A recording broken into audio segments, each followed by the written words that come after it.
కౌడిపల్లి మండల పరిధిలోని తునికి శ్రీ నల్లపోచమ్మ అమ్మవారి ఆలయం హుండీ ఆదాయం 5,98,690 రూపాయలు వచ్చినట్లు ఉమ్మడి మెదక్ జిల్లా దేవాదాయ అసిస్టెంట్ కమిషనర్ చంద్రశేఖర్ తెలిపారు. ఈ సందర్భంగా ఈవో రంగారావు మీడియాతో మాట్లాడుతూ ఆలయం వద్ద శుక్రవారం 160 రోజులకు సంబంధించి హుండీ ఆదాయం అధికారులు, పోలీసులు, రాజరాజేశ్వరి సేవా సమితి, కామారెడ్డి భక్తుల సమక్షంలో హుండీ ఆదాయాన్ని లెక్కించగా 5,98,690 రూపాయల ఆదాయం వచ్చినట్లు తెలిపారు.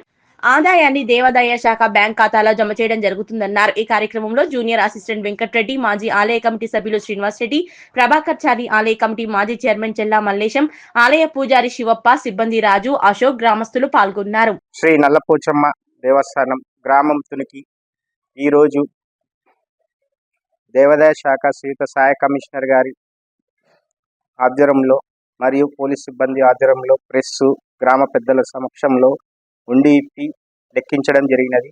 ఈ హుండీలో ఆదాయము 5,98,690 రూపాయలుగా వచ్చినవి. ఇట్టి అమౌంట్ను దేవస్థానం ఖాతాలో జమ చేసి దేవాలయం అభివృద్ధికి కృషి చేస్తామని తెలుపుతున్నాను. ఇట్టి హుండీ ఆదాయం రోజులు 168 రోజులుగా తెలపడమైంది.